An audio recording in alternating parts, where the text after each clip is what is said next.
हरियाणा के रेवाड़ी में विपुल गोयल की अध्यक्षता में जिला लोक संपर्क एवं परिवेदना समिति की बैठक हुई, जिसमें मंत्री ने जमीन फ्रॉड केस में तत्कालीन तहसीलदार और जमीन खरीदने बेचने वालों पर कार्रवाई के आदेश दिए।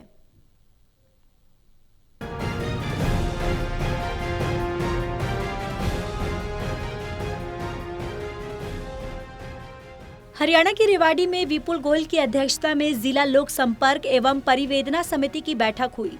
इसमें मंत्री ने जमीन फ्रॉड केस में तत्कालीन तहसीलदार और जमीन खरीदने बेचने वालों पर कार्रवाई के आदेश दिए। यह मामला गांव बास रतनथल में स्वतंत्रता सेनानी की 5 एकड़ जमीन से जुड़ा था। समिति ने इस गंभीर अनियमितता का संज्ञान लेते हुए तत्काल कार्रवाई के निर्देश दिए। मंत्री ने अधिकारियों को स्पष्ट चेतावनी दी है कि ऐसे मामलों में किसी भी स्तर पर लापरवाही बर्दाश्त नहीं की जाएगी।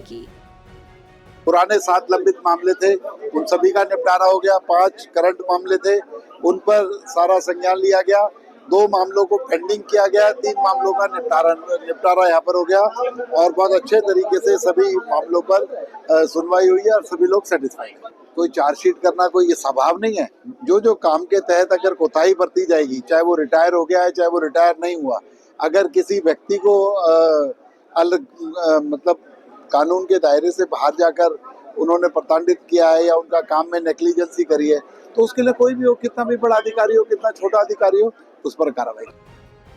इसके अलावा मंत्री ने एक अन्य केस में रेवाड़ी के डीटीपी मनदीप सिहाग को फटकार लगाई। लोगों ने समस्या रखी कि जब भी वे अपनी गुणवत्ता को लेकर आपत्ति जताते हैं तो डीटीपी विभाग के अधिकारी उन्हें अपने घर पर आरओ लगाने की सलाह देते हैं। इस पर मंत्री ने कड़ी नाराजगी जताई और विभागीय अधिकारियों और कर्मचारियों को अपनी कार्यप्रणाली में तुरंत सुधार लाने की हिदायत दी। मंत्री ने कहा कि इतने अधिक टीडीएस वाला पानी कोई कैसे पी सकता है।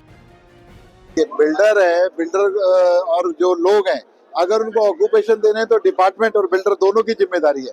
डिपार्टमेंट उसे जब तक 500 टीडीएस तक पानी ना मिल जाए उसको ऑक्यूपेशन सर्टिफिकेट ना दे, जिम्मेवारी क्योंकि डिपार्टमेंट की भी है। अगर ऑक्यूपेशन दे दिया तो जिम्मेवारी डिपार्टमेंट की बनती है और बिल्डर की बनती है, तो दोनों के खिलाफ कार्रवाई करने के आदेश। बैठक में कुल 17 परिवादों पर सुनवाई की गई, जिनमें 10 नए और 7 पुराने लंबित मामले शामिल थे। समिति ने संबंधित विभागों को लंबित मामलों के शीघ्र निपटारे के निर्देश दिए। रेवाड़ी से श्याम बाटला की रिपोर्ट।